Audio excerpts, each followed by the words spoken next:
Right now, we talk a little immigration. Eric, how are you? I'm doing well. How are you? Eric Cedillo is an immigration attorney. He has offices in Dallas and San Antonio. Is that right? That's right. Is there anything better than the Riverwalk? It is such I don't think so. Cool place in San Antonio. Okay, we've talked before, and we probably don't agree on quite everything, but I think we agree that the immigration system is broken. And, right. We have energy for the wall. We have energy for no wall. There have been a lot of groups that have popped up and said, hey, let's figure this out. Where are we on everything, Eric? Well, yeah, that's a good question, good point. The president has kind of, energized a whole lot of people, certainly with respect to some of the policies that, for some, don't make a whole lot of sense. And for others, he's kind of placating his base and doing some things that are specific to some of the campaign promises he made. I think specifically the travel ban. That was a visual, an optic that a lot of us saw back in January that was quite honestly upsetting for a whole lot of folks. Saw a whole lot of people being detained at the airports, created a lot of fear and angst. And the optics were such that increased the numbers of course, donations made to organizations like the ACLU. So you've seen a lot of, response to some of the programs or executive actions that the president has taken.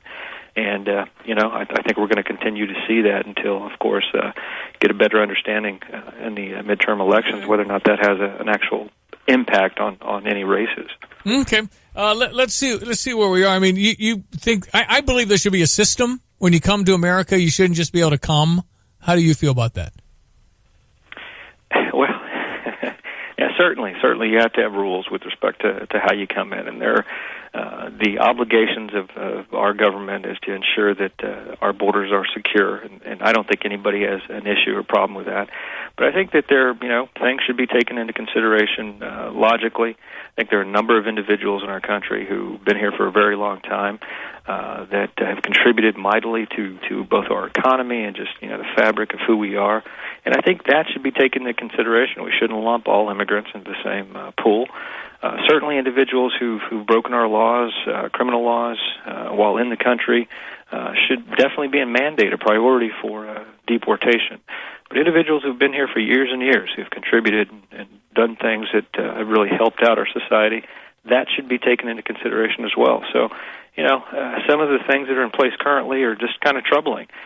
Recently, the states going after the federal government regarding the DACA program, the Deferred Action for Childhood Arrivals, that has been an incredibly successful program. Yeah. And it's one in which, Homeland Security has said, well, we don't know that we can continue to support it. So that'd be a real devastating thing for our economy. These are young kids who are brought here as toddlers and babies, and it's going to be hurtful if it ends. Sounds like we need about, I don't know how many illegal immigrants we have in the country, 10, 15 million, the numbers varies, but I think the number is between 10 and 12. Yeah. Okay, 10 and 12 million. So we're not, again, I think we have probably way more common ground than my listeners would think. I agree with about everything you said, because I don't think you can't deport them. Every case is going to be different. You can't just say you can't be you can't just say this is the law, this is the law, this is the law, no considerations. But I do believe there needs to be some sort of a path. You have to pay back taxes, you learn English, you take a class, you get right with the law, and then if you don't want to come out of the shadows, I deport you. I think there has to be some easy, reasonable way, without calling it amnesty, to say the problem has been out of hand for 40 years, Eric. We have to fix this thing. There are some fantastic people that are here, and we don't deport everybody because they're illegal. We do have to take into consideration some of these things, but there has to be a process for legal citizenship, and I'm just all for that, and I just have no idea why we can't get that done. Absolutely, and it's the problem from both parties. We came very close a couple of years back, and the Democratic Party was maintaining that it was a deal breaker if there was not a true pathway to citizenship.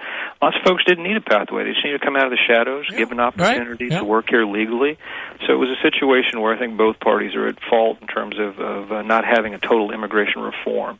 But that's what we need. We need to have that in order to to maintain our stability and of course adhere to the the fundamental ideology of protecting our country from those individuals who would specifically look to cause harm. So we both agree that the convicted felons got to go. We both agree that you can't just have open borders. There are people on the left, the progressives, they want open borders.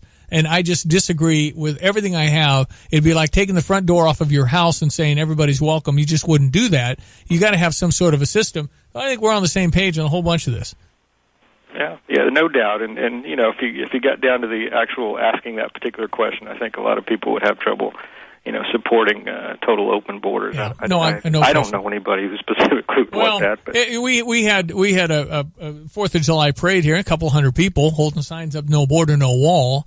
And I just, and I understand that you can have fringes on everything, and that's not reasonable, and yet they're very vocal.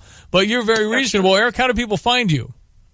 Well, they can go to our website at www.cedillolaw.com, CEDILLOLAW.com, and they can, have all the information they need to contact us if they need any assistance with anything. You don't turn real radical when you teach a class at SMU, do you? Have you ever been to SMU? No. Yeah, Southern Methodist University. Yeah, no, that's right. You got me. Hey, listen, nice chatting. We appreciate you. Have you again sometime. Absolutely. Thanks for having me. Immigration attorney, adjunct professor of law, Eric Cedillo.